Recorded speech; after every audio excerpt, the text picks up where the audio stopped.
ছেলেরা বিয়ে করতে গেলে ভয় পাবে না কেন? আবারও স্বামীর গোপনাঙ্গ কেটে নিলেন স্ত্রী। বিস্তারিত ডেস্ক রিপোর্টে। দ্বিতীয় বিয়ে করায় ক্ষিপ্ত হয়ে স্বামীর পুরুষাঙ্গ কেটে ফেললেন প্রথম স্ত্রী। পুরুষাঙ্গ কাটবে লাইছে আংটিও ঠিকতে রইছে, এই যে ফোন দিছে কথা কইতে না।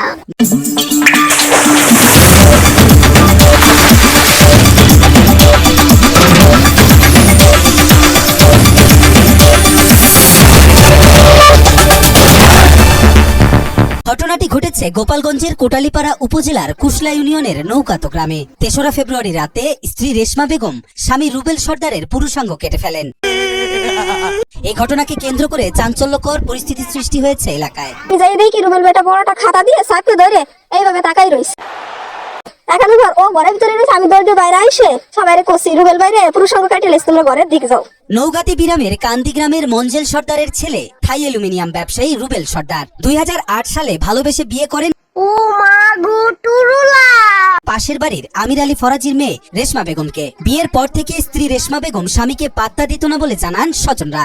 আর এ নিয়ে স্বামী স্ত্রীর মধ্যে ঝগড়া লেগেই থাকতো। তাই স্ত্রীর ওপর রাগ করে রুবেল ৩ মাস আগে হিন্দু সম্প্রদায়ের এক নারীর সাথে প্রেমের সম্পর্ক গড়ে তোলেন।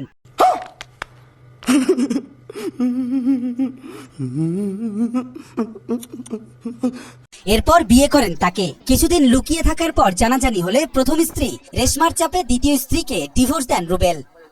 সবশেষ ৩রা ফেব্রুয়ারি মধ্যরাতে রুবেলের চিৎকার শুনে বাড়ির লোকজন ছুটে গেলে রেশমা স্বামীর পুরুষাঙ্গ নিয়ে তার 2 ভাই ও দুলাভাইয়ের সঙ্গে মোটরসাইকেল যোগে পালিয়ে যায়। এ সময় স্বামীর পুরুষাঙ্গ ফেলে রেখে যায় স্ত্রী রেশমা। আমাদের পাশের ঘর একটা সেকশনে আমরা দরজা খুলে দৌড় দিয়ে আসছি। আসে দেখি রেশমা মানে রুবেল বার বউ ওই পর্যন্ত গেছে, ওর স্বামী সাত যাচ্ছে, তুই আমার বাইরে কি নিয়ে চলে গেছিস। বলছে যে তুই ওদিকে যা, রুবেলের পুরুষাঙ্গ কাটে ফেলেছে, রেশমারে ধরতে পারিস নি। দেখ আমি রেশমারে ধরতে করছি, তো রেশমার তো পাওয়া যায়। রেশমা আবার শুনছি কি এখানে একটা মোটরসাইকেল ছিল, এই মোটরসাইকেলে ওই মহিলা একটা পুরুষ সর্বনাশ রেশমার। রুবেলের পরিবারের দাবি তাকে খাবারের সঙ্গে ঘুমের ঔষধ মিশিয়ে তার পুরুষাঙ্গ কাটা হয়েছে।